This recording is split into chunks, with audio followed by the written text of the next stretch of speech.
Okay, part 3 of my Roomba conversion. Uh, Not as exciting of an update as last time. No motors spinning this time. Next time though. I've done a lot of work, but it's all been subsystem work. So, mostly getting the tachometer inputs into a voltage and then transmitting and whatnot. So, just a real quick update. Here's my main microprocessor. However, I have since added a subsystem pick there. I will have to add 2 more just for the tachometers because I'll need like some 16F628s with different compare modules anyways to capture all the high speed of the tachometers because they pull so quick. Can't pull or anything. I also have that, my subsystem microcontroller here, hooked up to this guy here. This is a Bluetooth module. So what it does is it actually transmits serial data over Bluetooth. Good, it focused in there. Right now you see that little light in there and it's just blinking away that it's in standby mode. This big wedge here, this big black guy is my actual programmer that's hooked up to my laptop just because I've been programming it. I've been taking some of my I/O here and actually putting it on this board and then putting it into connectors here. Also, just recently I got my power supply from somewhere in China off eBay. It's this guy here. It takes the battery, which is actually installed right now, voltage, dumps it here, dumps it, over into here onto the board. Also on board is this 3.3 volt power supply because the Bluetooth and this pick run on 3.3, everything else runs on 5. So right now I actually have it talking to my monitoring laptop. Try to zoom in here.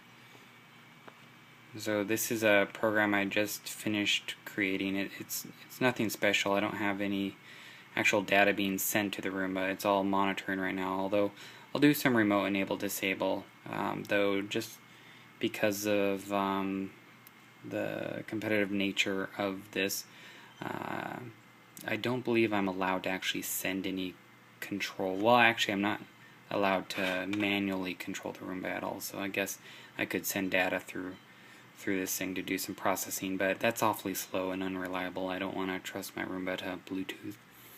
So I'm actually going to connect to the Roomba right now. Takes a second for the Bluetooth to pair. Okay, there's the telemetry coming in, and I have a 24 bytes of data coming in. The pluses are simply for syncing, and then the rest is all telemetry data.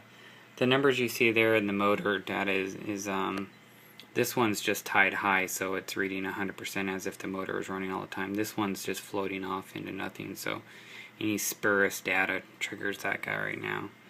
And then I have some other data here. These are my cliff sensors and my modes and whatnot, and I'm just doing my checking for data integrity. So right now you can see that big blue light right there because the Bluetooth is connected. I've done a lot of a ridiculous amount of programming just for this, which is actually almost well, I probably should have been focused on the actual main processor.